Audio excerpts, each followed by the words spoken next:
Welcome back to the Doug McHoney channel, a long-awaited McHealth update. I've been cranking away, people. I've been as consistent exercising and diet as I've been my entire life. So before we dive in, let's take a look at the stats. Oh, okay. If you've been following my McHealth journey, you know over the last 4 years, 4+ seasons, it's been a ride. But I've been consistent. I've tried to keep my head up, and I've really focused on developing good habits. So where am I? Today, 167 pounds. Frankly, it's the lightest and the fittest that I've been my entire life. Immediately before COVID, if you check out the last McHealth update, I was 175 pounds, BMI 23.6, new BMI 21.9. Ladies and gentlemen, I can officially do a pull-up. And if you want to see it on this channel, it's a little sloppy. It's not going to be on here. But I can get my chin up over the bar for the first time in my entire life, and I'm extremely proud about it.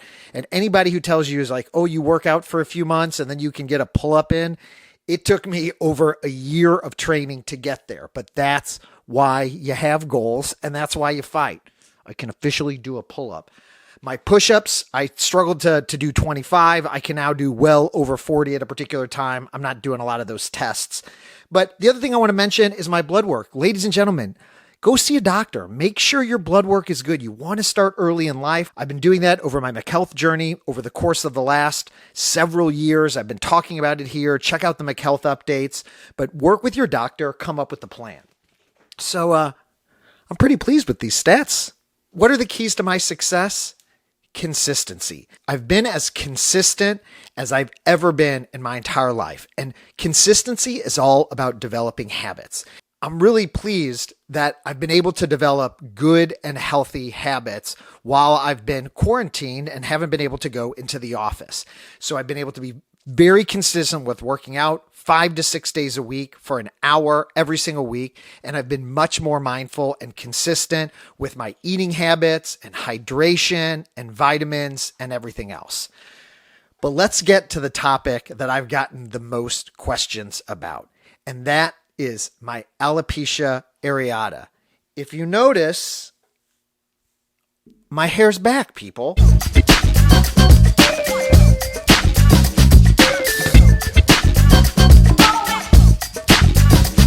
So let's get my hair I almost have like a hairdo now. I get so many questions and comments from the video I made about my journey with alopecia areata. And at its worst, I probably lost almost a half of the hair on my head. It was probably about a third. And you guys saw it. I shaved my head. My wife was incredibly supportive. Since I've been stuck at home and not traveling, my hair has slowly grown back.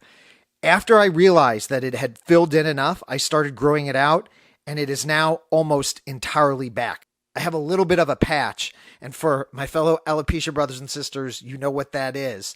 But for the most part, it's back. Why? I have no idea. Has it been because of the healthy habits that I've been developing? I don't know. I had pretty good healthy habits before. I've definitely cranked them up. So this is a crazy disease, people. This is a disease that's really hard to understand. And I've spoken to a number of dermatologists, and nobody's really sure what causes this autoimmune inflammation when it occurs. It's possible that this could happen again, and I may have to shave off my head again. Now, there's a piece of me that feels like since I've grown my hair out that I'm cheating on my alopecia family. But I hope everybody understands that we all have our own journey. I've gotten a number of questions and DMs from folks with alopecia asking me what happened and why did my hair grow back? How did it grow back? I wish I had the answer. But I will tell you that I learned a lot about myself through this journey. If you would have asked me 5 years ago if I thought I could have shaved my head fully and put myself out on YouTube, I would have said, you've lost your mind. But when things happen, you have to deal with it. And I will tell you that the time when I had those big patches and I was so self-conscious to when I then shaved my head and just owned my experience, that felt really, really liberating and really good for me. But what I also appreciate is that we all have our own journeys in life. We all have to make our own decisions when things happen. The other thing that I've learned is that I'm a lot more self-conscious and mindful about what I look like and what my hair looks like than, frankly, any of my friends, family, colleagues. I've had people since I've grown my hair out several months who I talk to on a weekly, if not daily basis. Somebody recently just said, "Oh, you grew your hair back. When did you do that?" And I was like, 4 months ago. So it just goes to show that you are way more focused on your appearance than anybody else is. So do what you need to do to be confident, to own it. And if that involves shaving it, if it involves a wig, if it involves just letting those patches fly, you do you. You do what you need to do to feel the most comfortable and the most confident. And that's what life's all about. So to my alopecia brothers and sisters, I'm still here with you. I got my hair back. I might be joining my fellow bald brothers and sisters at some point in the future. But at this point, I'm enjoying it. I'm feeling good. The hair's feeling good. I'm feeling really good about developing healthy habits. We're getting ready for a long winter. Try to develop those healthy habits and make the most of it.